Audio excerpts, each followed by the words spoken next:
Eu nunca imaginei que a verdade mais cruel da minha vida me aguardava dentro de um hospital. Aos 72 anos, enquanto segurava a mão do meu marido doente, acreditando que estava cumprindo meu último papel como esposa fiel, eu ainda não sabia que cada passo que eu dava naquele corredor branco me aproximava de uma descoberta capaz de destruir décadas de casamento em poucos minutos. Eu estava cansada, exausta de noites mal dormidas em cadeiras duras, de refeições frias e de orações silenciosas feitas em corredores vazios. Dediquei meus últimos meses inteiros a cuidar dele, abrindo mão de mim mesma, da minha casa, da minha saúde. Eu acreditava que o amor verdadeiro era isso. Permanecer, mesmo quando tudo dói.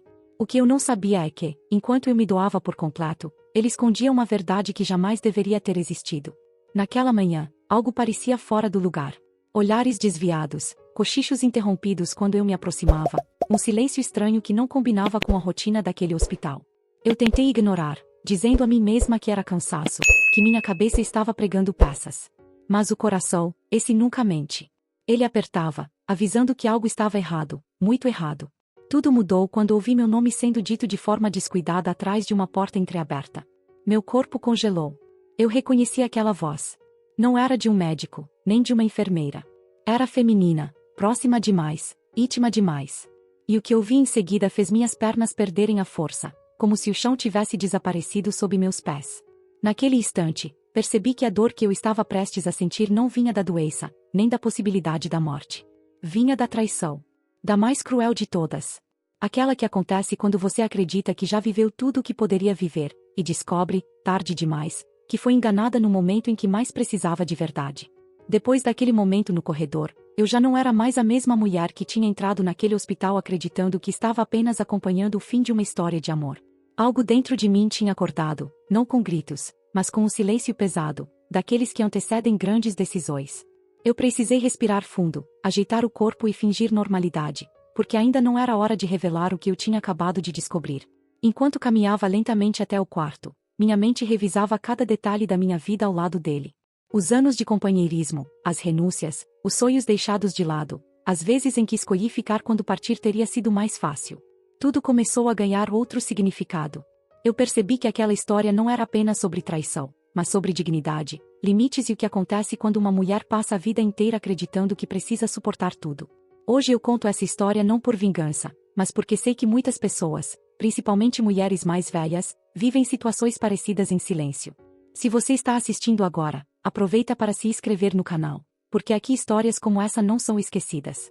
Elas são contadas para lembrar que ninguém perde o direito de se respeitar com o passar dos anos.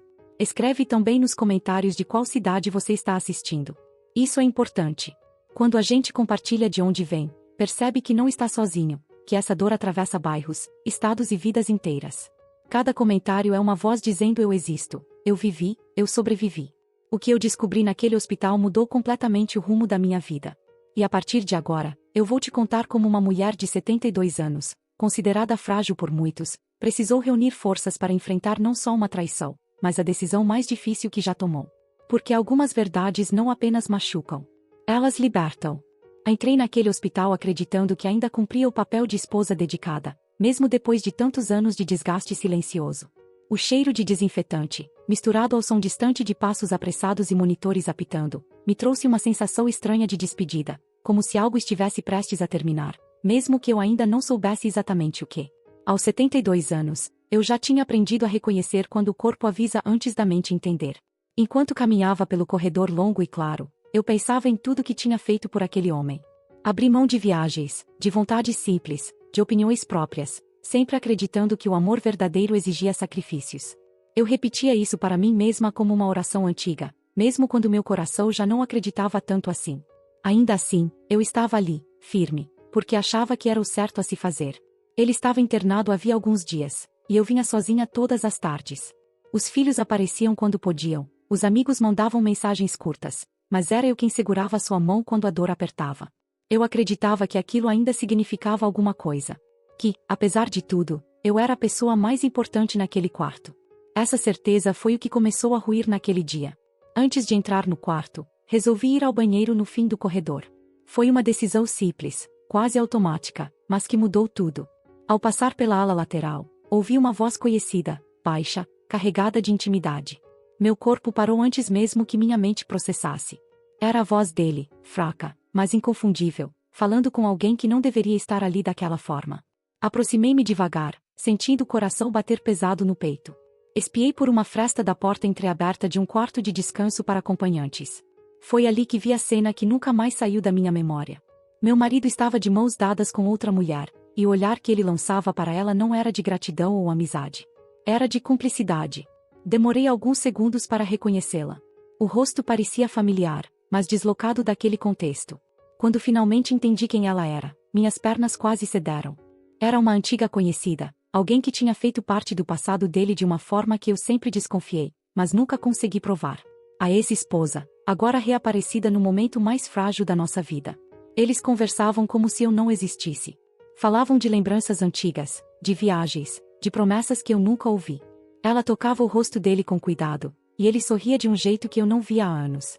Aquela imagem me atravessou como uma lâmina leita, não pelo choque imediato, mas pela confirmação de algo que eu sempre temi. Saí dali sem fazer barulho. Caminhei de volta pelo corredor como se estivesse flutuando fora do próprio corpo. Tudo parecia distante, abafado, irreal. As pessoas passavam por mim sem perceber que, por dentro, eu estava desmoronando. Não chorei. Não gritei. Algo dentro de mim simplesmente se fechou para não quebrar de vez. Sentei-me em um banco próximo à janela e fiquei olhando para fora. O céu estava azul, indiferente à minha dor. Pensei em quantas vezes ignorei sinais claros ao longo dos anos. As ausências emocionais, os silêncios prolongados, os telefonemas escondidos.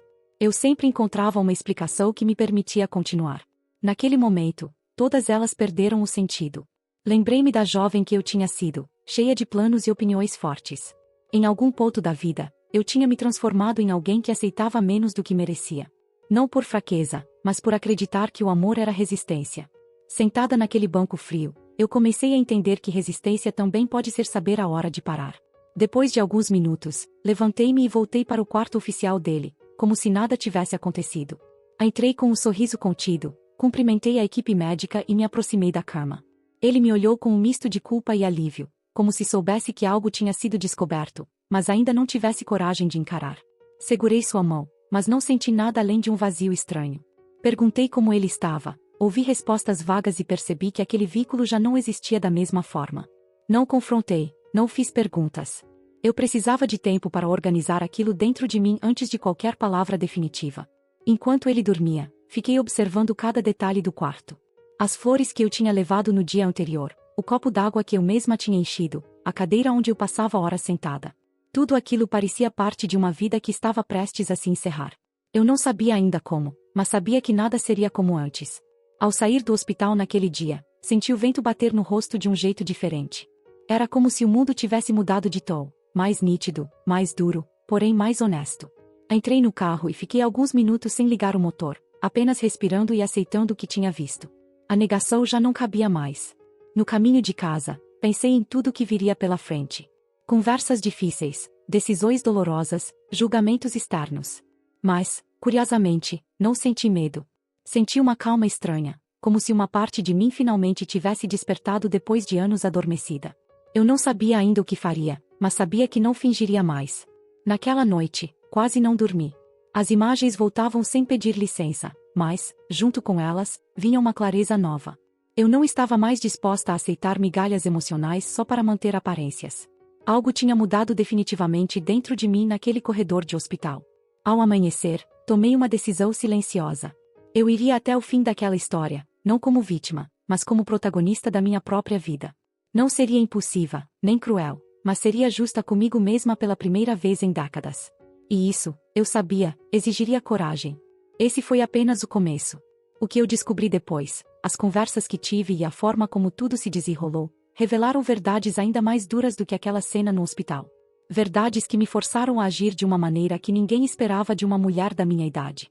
E é exatamente isso que eu vou te contar no próximo capítulo, quando uma simples visita inesperada trouxe à tona segredos guardados por anos e colocou todos à prova, inclusive a mim mesma. No dia seguinte, acordei com a sensação de que a casa estava grande demais para mim.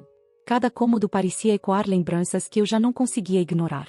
O silêncio era pesado, quase acusador, e eu me dei conta de que, por muitos anos, tinha usado a rotina como uma forma de não pensar.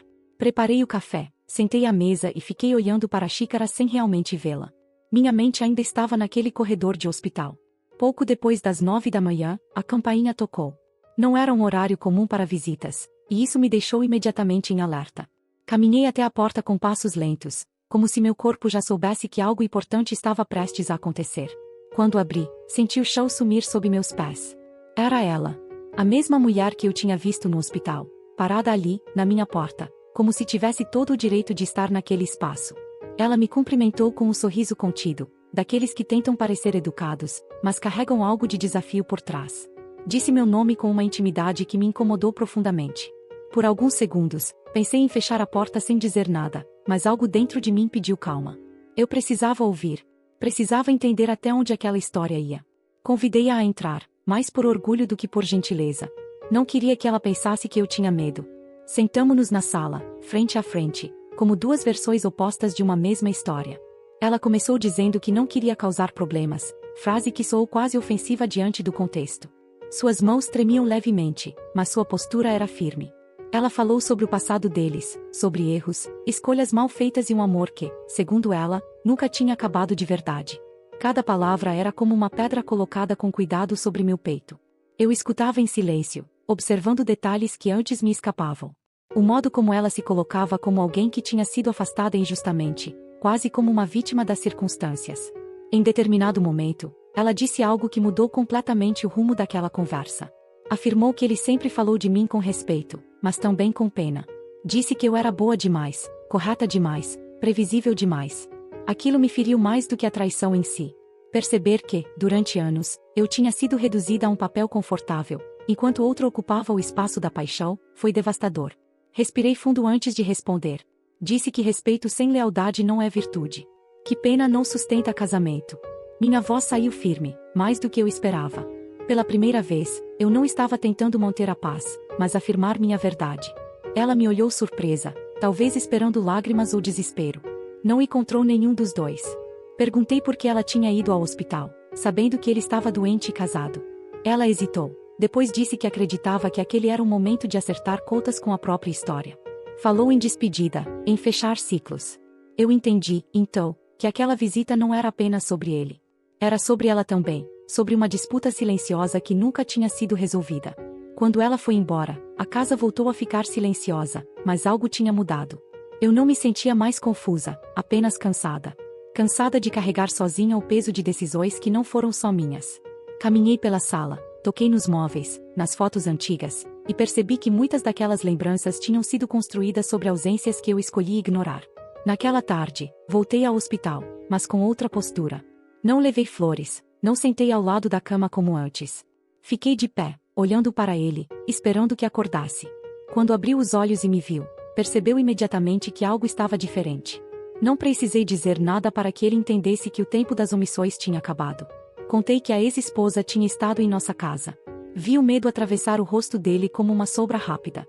Ele tentou falar, justificar, explicar, mas eu levantei a mão e pedi silêncio. Disse que não queria versões naquele momento. Queria apenas que ele soubesse que eu tinha visto, ouvido e entendido mais do que ele imaginava. Saí do quarto antes que ele pudesse insistir. Caminhei pelo mesmo corredor do dia anterior, mas agora sem o peso da dúvida. Cada passo era uma afirmação silenciosa de que eu estava retomando algo que tinha sido deixado para trás por muito tempo. Não era vingança o que eu buscava. Era dignidade. Em casa, comecei a organizar papéis antigos, documentos, contas, fotos. Não como quem planeja uma fuga, mas como quem se prepara para uma travessia. Eu sabia que decisões difíceis estavam por vir, e não queria ser pega de surpresa. Pela primeira vez em décadas, eu pensava no meu futuro sem colocar o nome dele no centro de tudo. Naquela noite, antes de dormir, me olhei no espelho por longos minutos. Vi rugas, vi marcas do tempo, mas vi também uma mulher que tinha sobrevivido a muito mais do que traição. Eu ainda não sabia qual seria o desfecho daquela história, mas tinha certeza de uma coisa. Eu não voltaria a ser a mesma de antes. O que aconteceu nos dias seguintes revelou segredos ainda mais profundos, envolvendo escolhas feitas muito antes de mim e consequências que agora batiam à porta. E foi ali, diante de uma revelação inesperada, que eu precisei decidir até onde estava disposta a ir por mim mesma. Nos dias que se seguiram àquela visita inesperada, eu passei a viver em estado de alerta. Cada toque do telefone fazia meu coração acelerar, cada barulho na rua parecia anúncio de alguma nova revelação. Eu percebia, com uma clareza incômoda, que a traição não era um fato isolado, mas o começo de uma sequência de verdades que eu havia evitado durante anos. Era como se a vida tivesse decidido arrancar, de uma só vez, todos os curativos que eu mesma tinha colocado.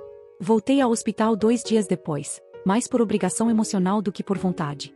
O cheiro de desinfetante me causava náusea, misturada com lembranças de promessas antigas feitas naquele mesmo lugar, em tempos em que a doença ainda não existia. Ele estava acordado, mais fraco, com os olhos fundos, e quando me viu, tentou sorrir. Foi um sorriso curto, e seguro, de quem sabe que não tem mais controle da narrativa. Sentei-me na cadeira ao lado da cama, mas mantive uma distância que nunca tinha existido entre nós. Ele começou a falar antes mesmo que eu abrisse a boca, como se estivesse ensaiando aquele discurso há tempos. Disse que estava arrependido, que tudo tinha sido um erro antigo que nunca tinha sido resolvido direito. Falou da doença como se ela pudesse servir de desculpa para tudo o que tinha feito. Enquanto ele falava, eu percebia detalhes que antes me escapavam. As pausas longas, as frases vagas, a insistência em se colocar como alguém levado pelas circunstâncias. Não havia ali a profundidade que eu esperava, nem a coragem de assumir o impacto real das escolhas dele. Aquilo doeu mais do que qualquer confirmação direta de traição. Era a constatação de que eu tinha dividido minha vida com alguém que nunca me enxergou por inteiro. Perguntei, então, há quanto tempo aquilo vinha acontecendo? Ele desviou o olhar, respirou fundo e respondeu com um número que me fez gelar por dentro. Não eram meses. Eram anos. Anos de encontros, mensagens, promessas recicladas. Cada ano citado parecia arrancar um pedaço da história que eu achava que era nossa. Eu senti uma dor surda no peito, mas não chorei. O choro tinha ficado para a mulher que eu era antes. Ao sair do hospital naquele dia, sentei num banco do jardim externo e fiquei observando pessoas que passavam apressadas, cada uma carregando sua própria urgência. Eu me perguntei quantas delas também viviam uma vida paralela dentro da própria casa, fingindo normalidade por medo de enfrentar o vazio. Pela primeira vez, eu me permiti imaginar como seria minha vida sem aquela relação sustentada por silêncio. Em casa, decidi abrir caixas que estavam guardadas havia décadas. Cartas antigas, fotografias amareladas, lembranças de um começo que, na época, parecia sólido. Ao reler algumas cartas dele, notei padrões que eu tinha ignorado. Promessas genéricas, palavras bonitas sem compromisso real. Era doloroso perceber que os sinais sempre estiveram ali, apenas esperando que eu tivesse coragem de enxergá-los. Foi nessa noite que recebi uma ligação inesperada. Uma mulher que se apresentou como enfermeira do hospital pediu para falar comigo com urgência. Disse que havia algo que eu precisava saber, algo que ela não podia mais guardar para si. Meu corpo inteiro ficou tenso. Marquei de encontrá-la no dia seguinte, num café próximo ao hospital, longe de olhares curiosos. No encontro, ela falou baixo, olhando em volta o tempo todo. Contou que não era a primeira vez que aquela mulher aparecia no hospital, nem que ele recebia visitas escondidas. Disse que havia discussões, pedidos para não me contarem nada, e até tentativas de manipular a equipe. Cada detalhe confirmava que eu tinha vivido numa mentira muito maior do que eu imaginava. Saí daquele café com a sensação de que o chão tinha desaparecido de vez. Não restava mais espaço para dúvidas, apenas decisões. Eu sabia que, a partir daquele ponto, qualquer escolha seria definitiva. Não havia mais como voltar ao conforto da ignorância. A verdade, uma vez revelada, exige posicionamento. Naquela noite, sentei sozinha na sala, com as luzes apagadas, revendo mentalmente cada ano do nosso casamento. Pensei em tudo o que deixei de fazer, em sonhos adiados, em silêncios aceitos para manter uma paz que nunca foi real. Pela primeira vez, a raiva apareceu, não explosiva, mas firme, organizada, consciente. Eu entendi que a doença dele não anulava a responsabilidade pelos atos. Compaixão não pode ser confundida com anulação de si mesma. Aquela compreensão mudou tudo dentro de mim. Eu não queria vingança, nem escândalo. Queria justiça emocional, equilíbrio, verdade. No dia seguinte, tomei uma decisão que jamais imaginei tomar aos 72 anos. Procurei um advogado. Não para iniciar uma guerra, mas para entender meus direitos, minhas opções, meu futuro. Enquanto explicava minha história, percebi o quanto minha voz estava mais firme do que antes. Eu já não falava como vítima, mas como alguém que tinha despertado. Ao sair do escritório, caminhei sem pressa pela rua, sentindo o sol no rosto. Havia dor, sim, mas também havia algo novo crescendo dentro de mim. Uma certeza silenciosa de que eu ainda tinha escolhas, ainda tinha tempo, ainda tinha valor. E foi exatamente nesse momento de clareza que algo inesperado aconteceu, algo que mudaria completamente o rumo dessa história. No dia em que voltei ao hospital depois de tomar minhas decisões em silêncio, eu já não carregava o mesmo peso nos ombros. Ainda havia dor, ainda havia tristeza, mas algo dentro de mim tinha se reorganizado. Eu caminhava pelos corredores com uma postura diferente, como quem finalmente entende que não precisa mais pedir permissão para existir. E talvez ele tenha sentido isso antes mesmo de eu dizer qualquer palavra. Assim que entrei no quarto, percebi que ele estava inquieto. Os olhos se moviam rápido demais, as mãos apertavam o lençol com força. Não era o homem frágil de dias antes, mas alguém que pressentia a perda de controle. Ele perguntou onde eu tinha estado, porque eu não tinha atendido suas ligações. Eu respondi com calma, dizendo apenas que precisava pensar. Aquela resposta simples pareceu tirá-lo do eixo. Ele começou a falar de medo, de arrependimento, de solidão. Disse que a doença tinha feito ele enxergar a vida de outro jeito, que agora sabia o que realmente importava. Enquanto ouvia, eu percebia o esforço em reconstruir uma imagem que já não se sustentava. Não havia ali uma confissão honesta, mas uma tentativa de me manter por perto, como uma âncora. Quando finalmente falei, minha voz saiu firme, sem tremor. Disse que eu sabia de tudo. Não apenas da traição, mas das visitas escondidas, das mentiras repetidas, das manipulações. Contei que tinha falado com pessoas do hospital, que a verdade tinha vindo inteira, sem espaço para versões convenientes. O rosto dele perdeu a cor. Pela primeira vez, vi pânico genuíno. Ele tentou negar alguns detalhes, minimizar outros, mas era tarde demais. Eu não estava mais ali para discutir fatos, e sim para estabelecer limites. Disse que não aceitaria mais ser tratada como alguém que precisava ser poupada da realidade. Que a idade não me tornava ingênua, nem descartável. Cada frase parecia atingir um ponto sensível que ele nunca tinha considerado. Foi então que ele chorou. Um choro alto, desorganizado, quase infantil. Disse que tinha medo de morrer sozinho, que precisava de mim, que sem a minha presença ele não aguentaria. Aquela cena teria me desmontado anos atrás. Mas agora, algo dentro de mim observava com lucidez. Eu enxergava ali não amor, mas dependência tardia. Expliquei que cuidar não significa se anular. Que eu poderia ser humana, solidária, sem continuar presa a um papel que me machucava. Disse que minha presença naquele quarto não era mais garantida, nem automática. Que eu precisava pensar em mim, talvez pela primeira vez em décadas. Ele me olhava como se estivesse diante de uma estranha. Ao sair do quarto, senti uma mistura de alívio e luto. Luto pela história que eu imaginei viver até o fim, e alívio por finalmente soltar uma versão de mim que vivia em função do outro. Do lado de fora, respirei fundo, sentindo o ar entrar devagar. Eu sabia que aquela conversa teria consequências, e estava pronta para enfrentá-las. Nos dias seguintes, ele passou a ligar insistentemente. Mensagens longas, promessas vazias, pedidos emocionais. Eu lia tudo com distância, sem responder de imediato. Cada mensagem reforçava minha decisão.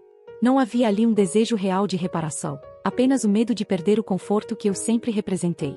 Foi nesse intervalo que comecei a reorganizar minha casa. Separei documentos, roupas, fotografias. Cada objeto mexido era um símbolo de desapego. Não era fácil, mas era necessário. Percebi o quanto minha vida tinha sido construída em torno de alguém que nunca teve coragem de caminhar ao meu lado de verdade. Uma tarde, recebi a visita de uma amiga antiga, que conhecia minha história desde o começo. Contei tudo sem filtros.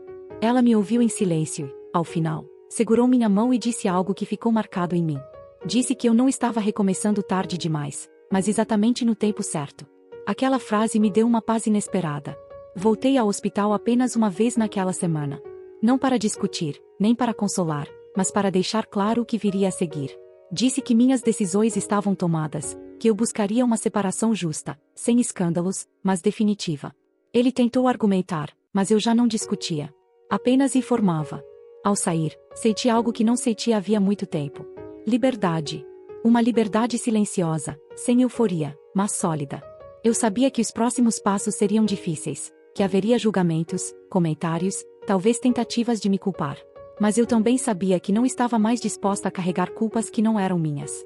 E foi exatamente quando eu comecei a organizar essa nova fase da minha vida que uma descoberta inesperada veio à tona. Algo que envolvia dinheiro, decisões tomadas sem meu conhecimento e um plano que ele jamais imaginou que eu descobriria. Aquilo mudaria completamente o equilíbrio dessa história. Voltei para casa naquele dia com a sensação estranha de que algo ainda estava fora do lugar. Não era mais sobre traição, nem sobre sentimentos. Era um incômodo silencioso, como uma peça faltando em um quebra-cabeça antigo. Passei a noite quase sem dormir, levantando várias vezes, andando pela casa, observando detalhes que antes eu ignorava completamente. Na manhã seguinte, decidi organizar a papelada que ficava guardada em uma gaveta que sempre foi coisa dele. Contratos antigos, extratos bancários, recibos médicos. Eu nunca mexi ali. Durante décadas, confiei cegamente. Mas naquele momento, algo dentro de mim dizia que eu precisava olhar. Não por curiosidade, mas por proteção. Logo nos primeiros papéis, notei movimentações estranhas. Contas que eu desconhecia, valores altos transferidos em datas específicas, sempre próximos aos períodos em que ele dizia precisar resolver coisas pessoais. Meu coração acelerou, mas segui em frente. Cada documento parecia confirmar que havia uma vida paralela não apenas emocional, mas financeira. Encontrei um contrato de compra e venda de um imóvel pequeno, em outra cidade. Meu nome não aparecia em lugar nenhum. A data era de anos atrás. Eu me sentei na cadeira, sentindo o chão desaparecer por alguns segundos. Aquela compra tinha sido feita enquanto eu acreditava que estávamos economizando para a velhice juntos. Continuei lendo, com as mãos trêmulas, mas a mente cada vez mais clara. O imóvel estava alugado, gerando renda mensal. A conta que recebia esse dinheiro não era conjunta. Tudo tinha sido cuidadosamente planejado para não passar por mim. A sensação não era apenas de traição, mas de ter sido apagada das decisões mais importantes da própria vida. Passei o dia inteiro revisando papéis. Descobri aplicações financeiras feitas sem meu conhecimento, seguros de vida onde eu nem sequer era a beneficiária principal. Cada descoberta doía, mas também fortalecia algo dentro de mim. Eu não estava imaginando coisas. A injustiça era concreta, documentada, fria. No final da tarde, liguei para um advogado indicado por uma conhecida. Marquei uma conversa sem contar muitos detalhes. Apenas disse que precisava entender meus direitos depois de um casamento longo. Do outro lado da linha, ouvi uma frase simples, mas poderosa. Disse que eu tinha mais direitos do que imaginava, e que idade nenhuma anula isso. No dia seguinte, fui ao hospital. Não por obrigação emocional, mas porque precisava confrontar a verdade olhando nos olhos. Levei comigo cópias de alguns documentos. Quando entrei no quarto, ele percebeu imediatamente que algo tinha mudado. Minha expressão não era de tristeza, nem de raiva. Era de certeza. Coloquei os papéis sobre a mesa, um por um. Não disse nada no começo. Apenas observei enquanto ele reconhecia cada documento. O rosto dele se fechou, os olhos desviaram. Quando finalmente falou, tentou dizer que era para o nosso bem, que estava pensando no futuro. Aquela justificativa soou vazia demais. Perguntei por que meu nome nunca apareceu em nada. Perguntei por que decisões tão grandes foram tomadas sem uma única conversa. Ele ficou em silêncio. Um silêncio pesado, revelador. Ali eu entendi que não se tratava de proteção, mas de controle. De alguém que sempre quis ter uma saída garantida, mesmo que eu ficasse para trás. Expliquei com calma que aquilo mudava tudo. Não apenas emocionalmente, mas legalmente. Disse que eu não seria mais ingênua, nem passiva. Que eu buscaria cada direito que me cabia, sem medo, sem culpa. Pela primeira vez, ele pareceu realmente pequeno diante de mim. Ele tentou se apoiar na doença, disse que estava fraco, que não aguentava conflitos. Eu respondi que fraqueza não justifica desonestidade. Que doença não apaga escolhas feitas durante anos. Minha voz não subiu, mas cada palavra tinha peso. Eu sentia que estava recuperando algo que sempre foi meu, minha dignidade. Ao sair do hospital, senti uma mistura de tristeza e força. Tristeza por perceber o quanto fui excluída da própria história. Força por finalmente enxergar a mulher que eu ainda era. Não uma idosa enganada, mas alguém capaz de reagir, decidir e reconstruir. Nos dias seguintes, comecei a receber mensagens da família dele. Algumas pediam paciência, outras tentavam me convencer a não criar problemas. Aquilo me fez perceber o quanto esperavam que eu continuasse no papel de sempre, silenciosa, compreensiva, sacrificável. Mas esse papel não me servia mais. Conversei longamente com o advogado. Descobri que muitas coisas poderiam ser revistas, que nem tudo estava perdido. Saí daquele encontro com uma pasta cheia de orientações e a cabeça erguida. Eu não sabia como seria o futuro, mas sabia que não seria mais invisível. Naquela noite, ao deitar, pensei em tudo que eu tinha engolido ao longo dos anos. Pequenas mentiras, ausências, decisões unilaterais. Tudo fazia sentido agora.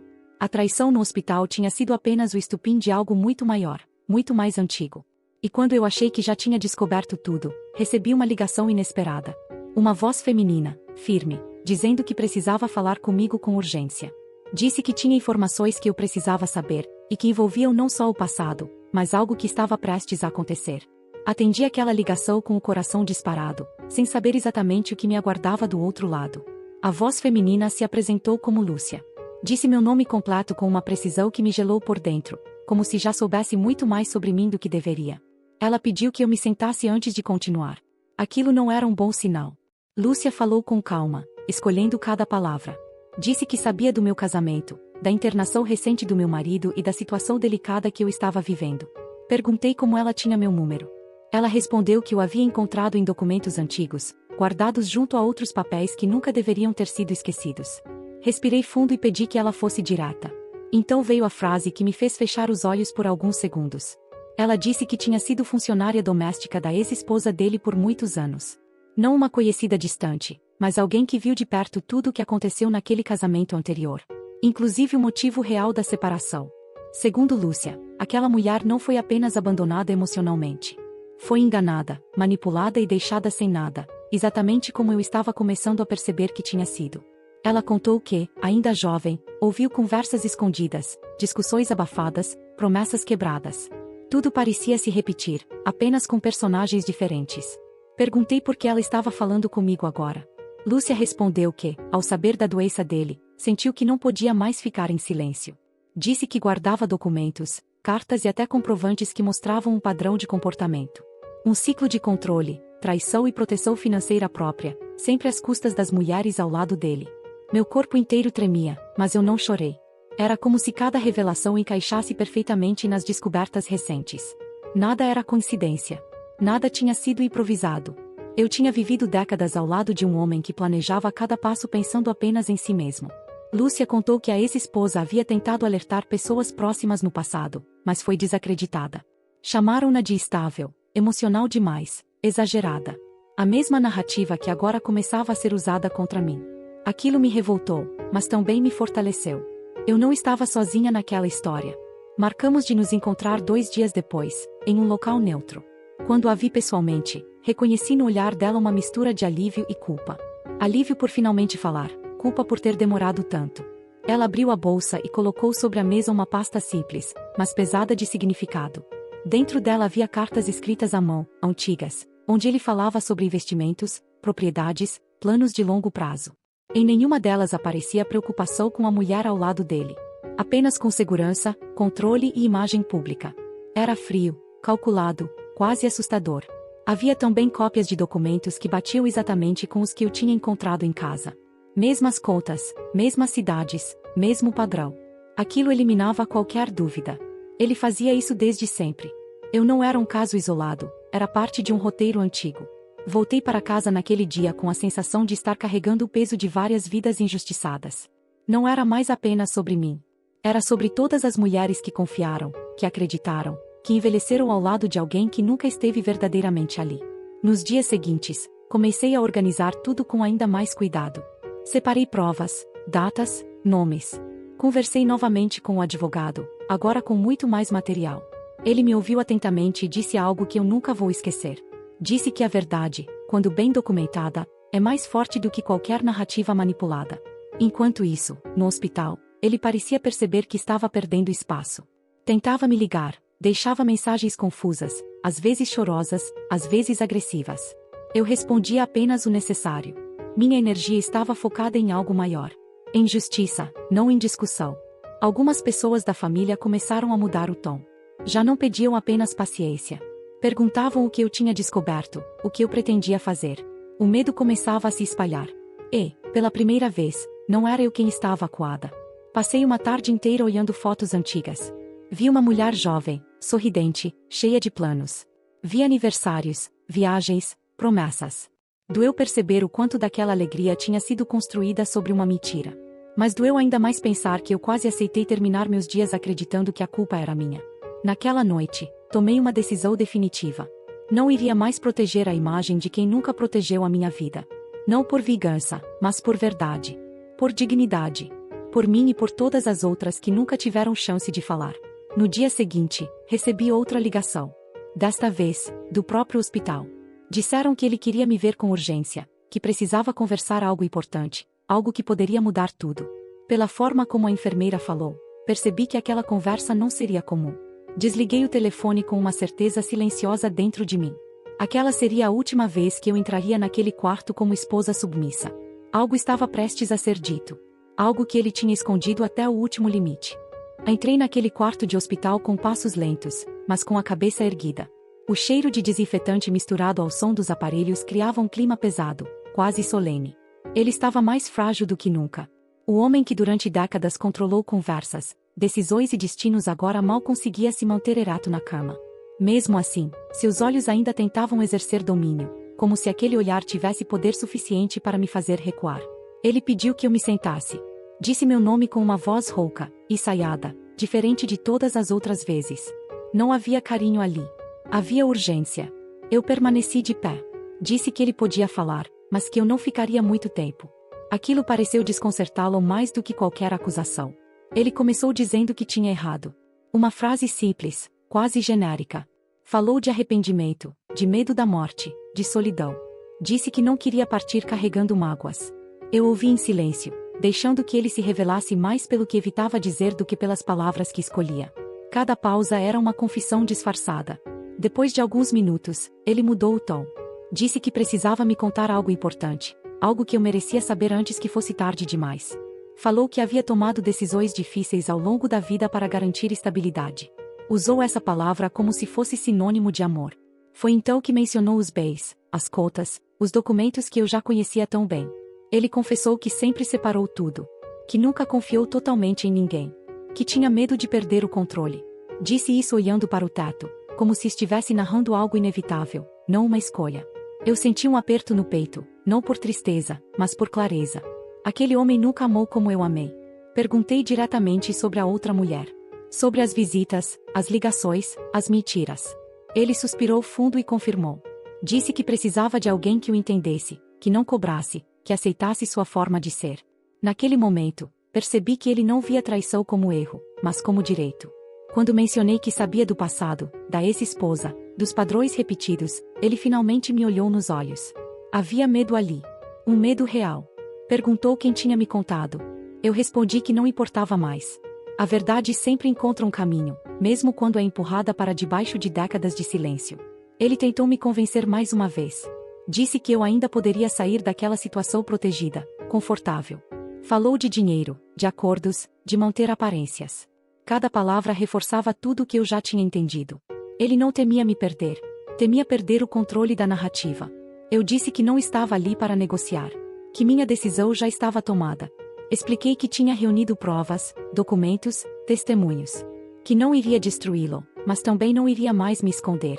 Ele fechou os olhos por alguns segundos, como quem finalmente percebe que não há mais saída.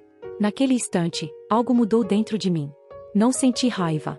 Senti libertação. Era como se um peso antigo, carregado sem perceber, tivesse sido colocado no chão. Eu não precisava mais da aprovação dele. Nem da compreensão de ninguém que escolheu não ver. Antes de sair, ele pediu perdão. Não um pedido profundo, mas um sussurro cansado. Eu respondi que o perdão não apaga escolhas, apenas encerra ciclos. E que o meu com ele terminava ali. Virei as costas e caminhei até a porta sem olhar para trás. Do lado de fora, o corredor parecia mais claro. Sentei por alguns minutos e respirei fundo. Pensei em tudo o que vivi, em tudo o que aceitei, em tudo o que quase perdi. Aos 72 anos, eu estava começando de verdade. Não do zero, mas do ponto mais honesto da minha vida. Nos dias que se seguiram, as consequências vieram. Conversas difíceis, olhares julgadores, tentativas de manipulação. Mas também vieram apoios inesperados. Mulheres que me escreveram, familiares que finalmente entenderam, pessoas que passaram a enxergar além da versão confortável da história. Hoje, quando olho para trás, não vejo apenas traição. Vejo aprendizado. Vejo força. Vejo uma mulher que demorou, mas acordou. Que entendeu que dignidade não tem idade e que nunca é tarde para escolher a si mesma. Se você está ouvindo essa história agora, eu quero que você escreva nos comentários de qual cidade você está assistindo. Histórias como a minha se repetem em todos os lugares, todos os dias. E quando compartilhamos, elas deixam de ser silêncio. Aproveite também para se inscrever no canal. Cada inscrição ajuda outras mulheres a perceberem que não estão sozinhas, que ainda há tempo, que ainda há voz. A minha demorou, mas quando veio, ninguém conseguiu mais calá-la. Essa não é apenas a história de uma traição. É a história de uma mulher que se recusou a terminar a vida acreditando em mentiras. E se você chegou até aqui, talvez seja porque também precisava ouvir que ainda há recomeço. Mesmo quando tudo parece ter sido decidido por outros.